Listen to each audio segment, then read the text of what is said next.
it's a look. It's really windy. However, it's quite a nice evening. It's funny because I would like to actually make videos where I both make them better and higher quality and potentially, documenting more of my life than just my evenings walking back home from the gym. And I would also like to film some videos where I properly sit down and I'm able to express myself and be able to potentially, speak to you, like just properly make it feel like I'm talking to you instead of just walking and looking around and watching where I'm going. But it tends to be these evenings and times when I'm walking back home from the gym that for me are the most reflective, if you will, where I reflect the most. Really nice, by the way.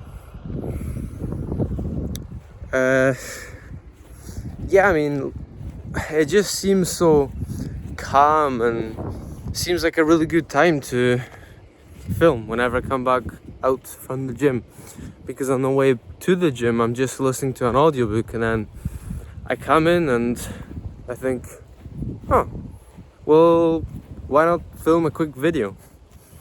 Because I haven't done so at any other point in the week quite often, because I just don't document enough. I really don't. I would like to document more. I'm not sure why I don't, to be honest. I suppose I'm probably slightly too caught up in the routine and I've got to make it for my deep work block and I've got to do this.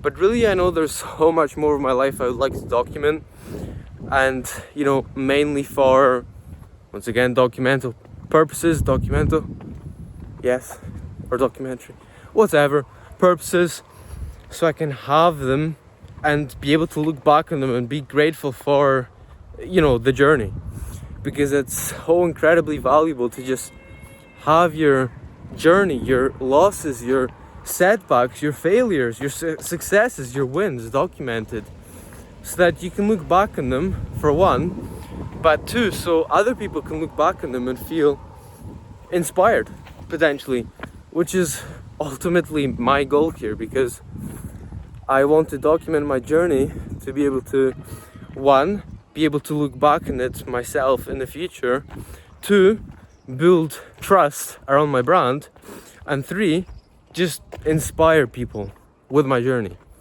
There's probably more things I could think of, but those are three random things that just came up with off the top of my head. Whew. But just one quick lesson today that I learned, because I've been learning many lessons lately, and I suppose the first one is also a lesson, even though I'm not gonna count it as the lesson for right now, which is just to document more. Because honestly, I know I could be creating so much more. I looked through my old there were some jotters and bits of paper from school when I was around the ages of 8 and 10, and just back from primary school, as it's called here in the UK. And one of the things I said when I was, I think, 8 or 9 was that I loved to do art and I loved crafting things. And that's still true to this day. I just love, one, aesthetics, and two, I'm not sure why I'm speaking in numbers today, because there's far more reasons than just these few I'm gonna list here. So it makes it seem like an exhaustive list when I give numbers. But either way, I love capturing aesthetics, as in noticing and recording things I find aesthetic, but also creating them. So just trying to create things that are pleasing to look at and aesthetic, which actually is also art, right? So in general, I just love to create things. And the reason I'm saying that is because I come up with so many ideas day to day. I remember recently, before I left for my holiday, I just came back from Poland actually, because I was visiting family back in Poland, and then I was bedridden when I got back.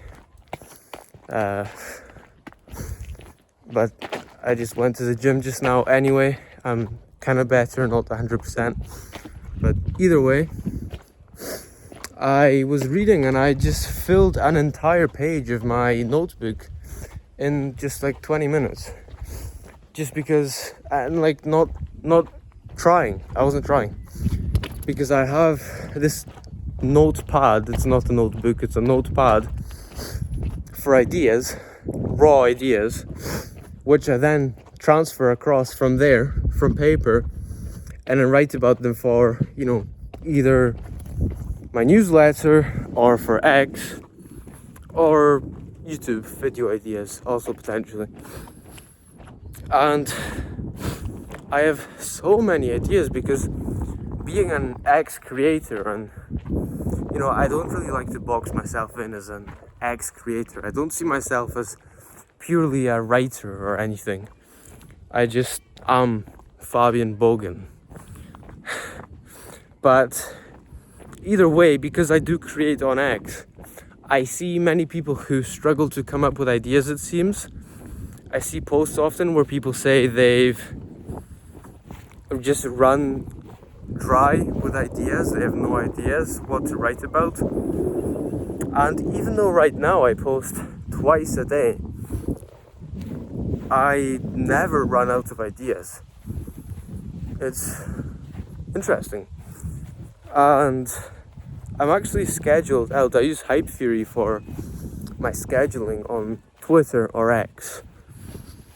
And I'm scheduled out, so I have posts scheduled right now for the next, I think, month or two, something like that, into July, at the end of July, and it's the beginning, first half of June is the 10th.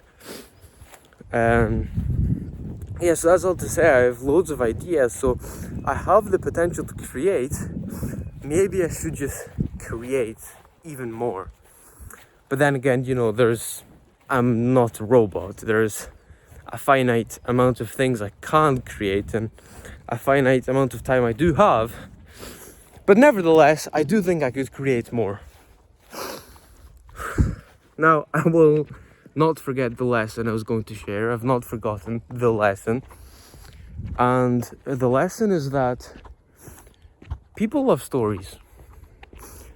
We humans love stories. And a big mistake I made in trying to grow my X brand or profile account was that I was being too authoritative. And what this means is I was just posting posts with purely information and educational content without any personal posts. Now, that's not to say you should post just personal posts telling people about your cats. What it means is that you should find a good balance between sharing educational tips and lessons and like practical, proper value, and also sharing your journey. And that's how you can build a solid, proper brand. Because right now I'm focusing on actually building fans, if you will, because that's the way other people put it on X. And I'm focusing on building a loyal following. There's loads of people who have accounts with 40k or so, but they would never buy anything from them because they don't trust them. They don't really know who they are, the people behind the accounts. And I want to build a proper connection with my audience. And I've been taking lessons and advice from my mentors, from books and There's one in particular called Oversubscribed by Daniel Priestley, which I'm finding very valuable right now, and I'm implementing the tips to sign on the 5 clients that I will be taking on for my Clarity Blueprint to change those 5 people's lives. And I don't even say hopefully, because I am going to make sure it happens. I am literally going to provide those people with so much value in helping them gain clarity and purpose in their lives that is unfathomable. I'm going to make sure their lives transform, to put it shortly. But with that, I've got to go. And you, as always, do incredible things. I wish you the best and be mega. Ciao for now.